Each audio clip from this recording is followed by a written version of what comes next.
란킴 뉴욕주 하원 의원과 뉴욕 총영사관은 고 변영주 씨 사건에 대한 빠른 수사 진행을 촉구하고 나섰습니다.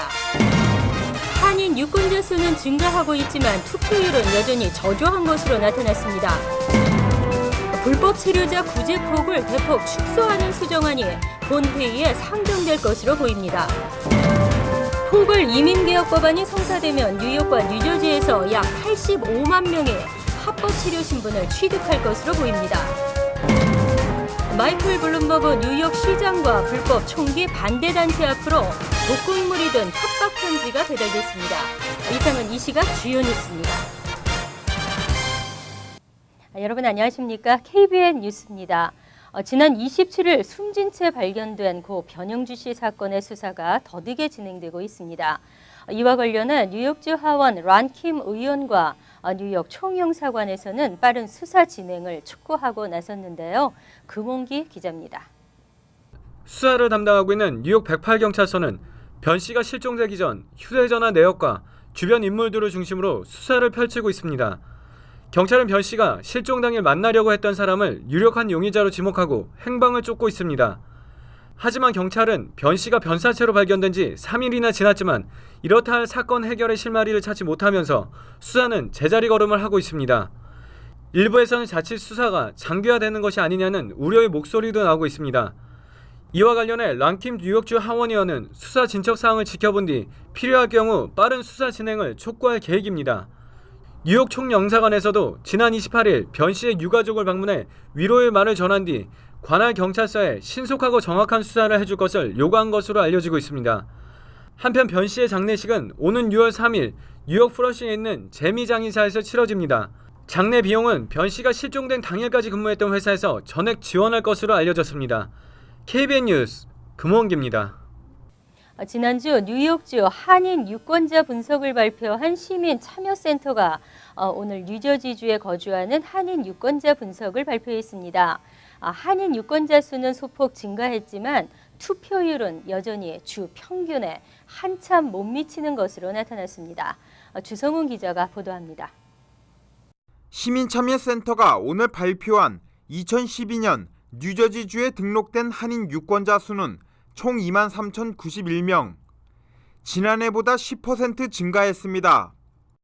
특히 한인 밀집 지역인 버겐 카운티를 비롯한 북부 뉴저지 3개 카운티에 한인 전체 유권자의 68%가 넘는 15,846명이 거주하고 있어 이들 지역에서의 한인들의 정치력 영향력을 기대케 했습니다. 특정 카운티, 그다음에 특정 타운에 한인들이 아주 밀집해서 살고 있기 때문에 그 힘 정도면 타운에서 엄청난 영향력을 발휘할 수 있습니다. 이제 그걸 어떻게 잘 오르거나이즈하고 조직화해서 힘을 발휘하는가. 하지만 한인들의 영향력을 키우기 위해선 유권자 등록률과 투표율을 더욱 높여야 한다는 지적입니다. 전체 한인 유권자 수가 뉴저지 전체 유권자 등록수의 0.4%에 불과한 데다 등록률도 주 전체 등록률에 한참 못 미치는 51%로 나타났습니다. 투표 참여율은 더 심각한 수준입니다. 뉴저지 전체 투표 참여율의 절반에도 못 미치는 37%, 주류 사회 지표라고 일컬어지는 80% 등록률, 80% 투표율에 한참 못 미치고 있습니다. 만약에 한인들이 80% 유권자 등록, 80% 투표를 가진다 그러면 이 지역이 누구도 무시할 수가 없습니다. 지역을 대표하는 정치인들이나 행정관료들이 자기의 정치적 생명을 유지하기 위해서는 한인들과 좋은 관계를 가져야 된다는 것들을 알고 있는데, 시민참여센터는 한인사회 정치력 신장을 위해 지속적으로 8080 캠페인을 전개해 나갈 계획입니다. KBN 뉴스 주성훈입니다. 포괄 이민개혁 법안 넘어야 할 산이 첩첩산 중인데요. 여기에 마르코 루비오 의원 찬물을 끼얹었습니다. 불체자 구제폭 대폭 축소, 가족이민 3순위 전면 폐지, 합법 신분을 취득해도 비자 갱신 시 규정을 까다롭게 했습니다. 이민개혁 8인위원회를 이끌고 있는 마르코 루비오 의원은 어제 상원 법사위를 통과한 포괄 이민개혁안은 공화당이 장악하고 있는 연방하원에서 승인받기 어렵다면서 따라서 다음 달 10일부터 시작되는 상원 본회의에서 몇 가지 조항을 수정해야만 한다고 강조했습니다. 루비오 의원이 주도하고 다음 달 10일 시작되는 상원 본회의에 상정될 포괄 이민개혁 수정안은 불법 체류자 구제폭을 대폭 축소하고 가족이민 3순위를 전면 폐지하는 등의 내용을 담고 있습니다. 루비오 의원은 현재 중범 전과 1회 이상이거나 경범 전과 3회 이상일 때 구제 대상에서 제외토록 규정한 부분을 경범 전과 역시 1회 이상으로 강화하자고 주장하고 있습니다. 또 가족이민 3순위 부문에서도 부분 폐지가 아닌 가족이민 4순위와 마찬가지로 완전 폐지를 주장하고 있습니다.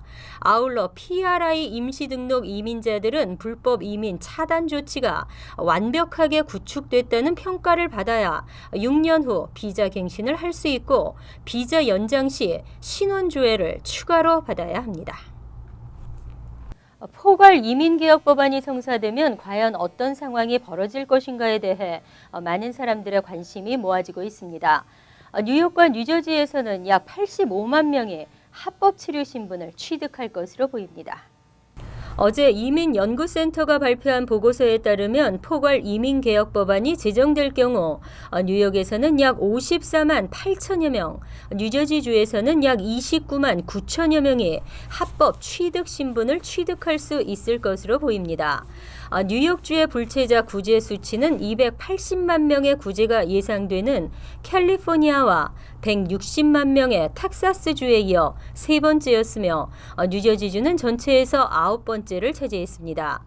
이민연구센터는 또 2014년까지 10년간 불체자와 그 가족, 새로 유입될 신규 이민자를 포함해 약 3,300만 명 이상의 이민자들이 영주권을 취득할 것이라고 예상했습니다. 그러나 포괄 이민개혁 법안은 오는 6월 10일쯤부터 전체 회의 심의에 들어갈 예정인 가운데 하원 압력에 부딪히고 있어 힘겨운 싸움이 예상되고 있습니다. 마이클 블룸버그 뉴욕시장과 불법 총기 반대 단체 앞으로 두 통의 익명으로 된 협박 편지가 배달됐는데요. 편지에는 독극물 리신이 들어있는 것으로 추정된다고 경찰이 밝혔습니다. 뉴욕시 경찰은 뉴욕에서 지난 25일 개봉된 편지 한 통과 워싱턴에서 지난 26일 개봉된 편지에서 리신으로 추정되는 물질을 발견했다고 1차 검사 결과를 밝혔습니다. 폴 브라운 경찰 대변인은 이 편지 봉투에는 기름기가 있는 핑크색 또는 오렌지색 물질이 들어있었으며 한 통은 블룸버그 시장에게 직송되도록 주소가 적혀 있었다고 말했습니다. 편지에는 블룸버그 시장에 대한 위협과 함께 총기 규제법에 관한 내용이 담겨 있었던 것으로 알려졌습니다. 워싱턴에서는 마이클 블룸버그 시장이 총기 규제법 통과를 위한 로비 단체로 만든 불법 무기 방지를 위한 시장들의 모임의 총무 마크 글레이즈가 편지를 개봉했고 뉴욕에서는 맨해튼의 우체국에서 열었습니다. 한편 리신은 원래 피마자 열매에서 추출한 독극물 성분으로 생화학적 무기로 제조해 사용하는 것이 가능합니다. 바늘끈만큼의 적은 양을 섭취해도 36에서 72시간 사이에 사망할 수 있는 맹독으로 알려진 물질입니다. 경기 회복의 둔화세에도 불구하고 올해 주택 경기가 살아나고 있는 것으로 조사됐습니다. 주택 압류나 모기지 연체도 서서히 자취를 감추고 있습니다.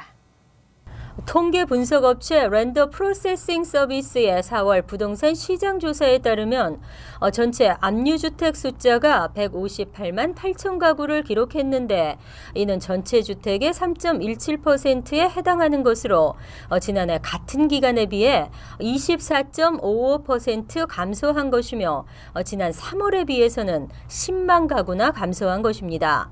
압류 과정에는 들어가지 않았으나 모기지 페이멘트가 30일 이상 밀린 체납 사례도 311만 1000건에 머물며 한 달 전보다 5.81%, 한 해 전에 비해서는 9.61% 떨어졌습니다. 체납률이 6.5% 밑으로 내려간 것은 2008년 7월 이후 처음이며 압류주택 체납 합산 역시 지난달 5년 만에 5만 건 이하를 찍은 뒤 감소세가 더 빨라지고 있는 것으로 나타났습니다. 여기에 지난 2007년 서브프라임 모기지 사태 이후 주택을 차압당했던 모기지 대출자들이 다시 주택 시장으로 돌아오고 있습니다. 블룸버그 통신은 실직으로 집을 잃었던 대출자들이 일자리를 찾고 안정되면서 다시 내 집 마련을 위한 융자를 신청하려 한다고 보도했습니다. 운전 중 셀폰 사용이 강력하게 규제되고 있는 가운데 청소년을 비롯한 운전 미숙자들은 핸즈프리 장비도 사용할 수 없습니다. 다만 이멀전시 상황에서는 가능한데요. 심각한 교통사고 사망률을 줄이기 위해서입니다. 운전 시 18세 미만 미성년자와 운전 교육생 허가증 소지자들은 핸즈프리 장비도 사용할 수 없도록 하는 법안이 어제 뉴욕주 상원을 통과했습니다. 이 법안은 현재 시행 중인 운전 중 휴대전화 사용 금지법을 더욱 강화해 미성년자나 비숙련 운전자들은 핸즈프리 장비도 사용하지 못하도록 하는 것이 취지입니다. 미성년자용 모터사이클 라이센스 소지자도 운전 중 휴대전화는 물론 핸즈프리 장비를 쓸 수 없습니다. 이 법안을 발의한 칼 마셀리노 주 상원 의원은 연방교통안전위원회 통계에 따르면 미성년자 운전자는 전체 운전자의 7%에 불과하지만 사망자나 심각한 부상자를 초래하는 큰 교통사고의 15%를 차지한다며 미성년자와 운전 미숙자들은 안전하고 책임감 있는 운전자가 되기 위해 처음부터 올바른 운전법을 배워야 한다고 강조했습니다.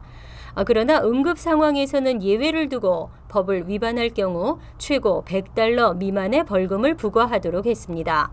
법안은 현재 주 하원에 계류 중이며 하원 승인에 이어 주지사의 서명을 받으면 60일 이후 법적 효력을 발휘합니다.